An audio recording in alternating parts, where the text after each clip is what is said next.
वो अमोघ है। यदा यदा हि धर्मस्य यदा यदा हि धर्मस्य ग्लानिर्भवति भारत अभ्युत्थान धर्मस्य तदात्मानं सृजाम्यहम्। जब जब भी पृथ्वी पर धर्म की हानि होती है, धर्म नष्ट होने लगता है और अधर्म अपनी आकृति बढ़ाने लगता है, अपना विस्तार करने लगता है, वह तांडव करने लगता है और परमात्मा के भक्तों को दुख देने लगता है, तो मेरा परमात्मा उनको सहयोग प्रदान करने के लिए स्वयं पृथ्वी पर प्रकट होता है। क्योंकि अवतरण शब्द का प्रयोग भी यदि अपन करते हैं तो वो भी गलत है, क्योंकि परमात्मा कभी अवतरण उसका होता नहीं है, वह प्रकट होता है।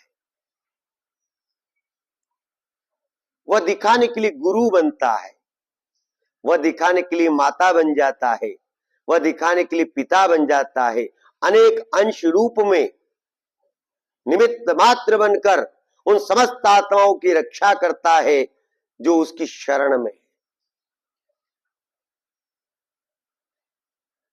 इसीलिए अपनी मालवी भाषा में कहा गया कि सुबह का भूला शाम को यदि घर आ जाए तो उसे भूला नहीं कहते हैं। तो परमात्मा ने जो भी उम्र अपनी बीत गई, दोपहर हो गया है, शाम पड़ने वाली है, अगर उसके बीच में भूल के वापस अगर लौट के आ गए तो भूले नहीं कहलाओगे। एक घड़ी आधी घड़ी ने आदि में पुनि आद, तुलसी संगत साधु की कटे कोटि अपराध। अपराध कट जाएंगे। कब कटेंगे? जब भजन का प्रभाव बढ़ जाएगा, जब आप भजन का आश्रय लेके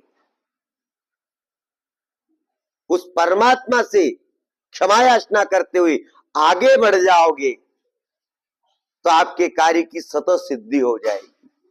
क्योंकि वो स्वयं कहता है कि तू सुन, तू कर वही जो मैं चाहता हूं तो होगा वही जो तू चाहता है। परीक्षित से गलती हुई, क्यों हुई? दूसरे को बचाने के चक्कर में। गाय को दुखी देखा, पृथ्वी तत्व को दुखी देखा, कलयुग अत्याचार कर रहा था, राजा होने के नाते वह पिता तुल्य था, क्योंकि प्रजा का पिता राजा होता है, प्रजा का पिता राजा होता है।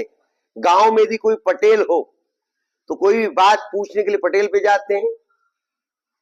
घर के अंदर मुखिया पिता हो तो उनसे पूछते हैं। मुखिया क्यों?